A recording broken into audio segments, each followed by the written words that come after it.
I just finished watching a documentary called Believer. It chronicles the journey of Dan Reynolds, the lead singer and composer for Imagine Dragons, in his efforts to help all the LGBTQ plus people in the Mormon community, and the journey that he went from being silent and telling those people that it's a sin to realizing that he was hurting people, causing problems that was leading to suicides.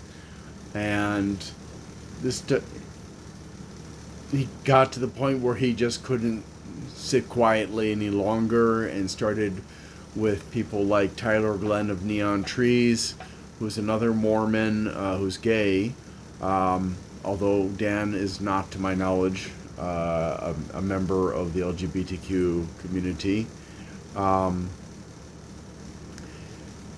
They started to organize LoveLoud Fest, and they wanted to have it in Utah because they wanted to open a dialogue between the Mormon community at large and those members of the community who were LGBTQ plus.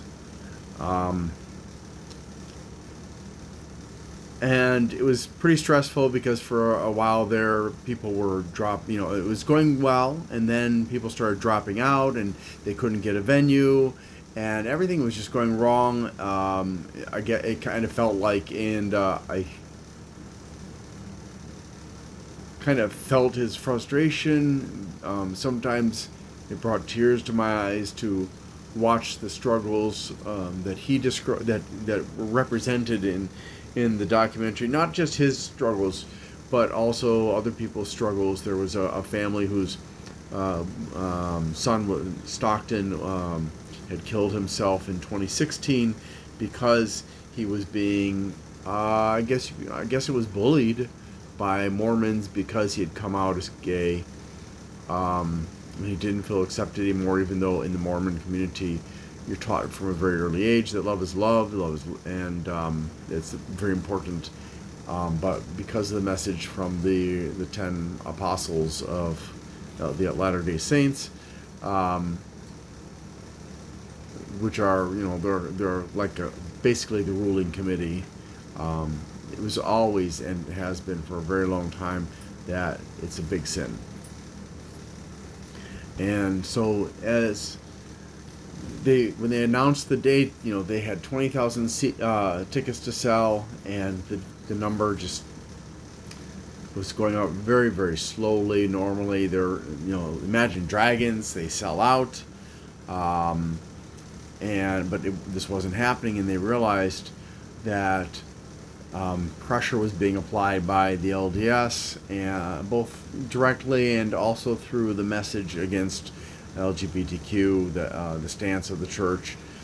And so it was, they were, like, I think it was a month away from the concert or something like that, or maybe it was 2 weeks, and they had only sold 8,500 out of 20,000 tickets. Finally, the LDS church leaders made an official statement, basically approving of the festival and what it was trying to accomplish, which was, brought, again, I try not to cry as I talk about this. It brought tears to my eyes 5 years ago, after I'd returned to America from Indonesia. And so they ended up, I think, selling out, if I'm not mistaken, and had it in Provo, Utah in 2017. And it apparently was really, really powerful and stuff, but a month later, the LDS Church doubled down on its position against same-sex relationships.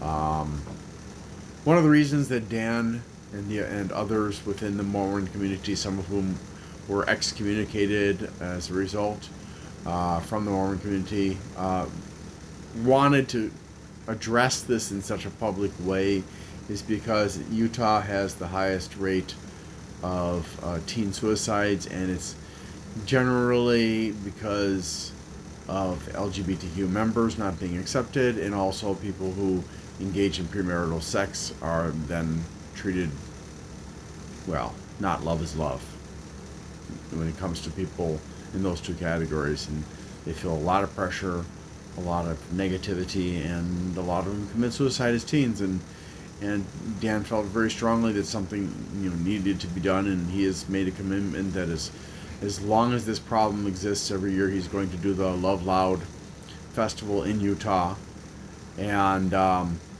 so they're doing it again. If you want to know more, go to loveloudfest.com and turn up the love. And by the way, when he does this means I love you. It's sign language, if you hadn't figured that out already. So Dan, super proud of you, man. The way you finally realized what your mission was, and you didn't let anything stop you. That was amazing. You are amazing. I love you, man.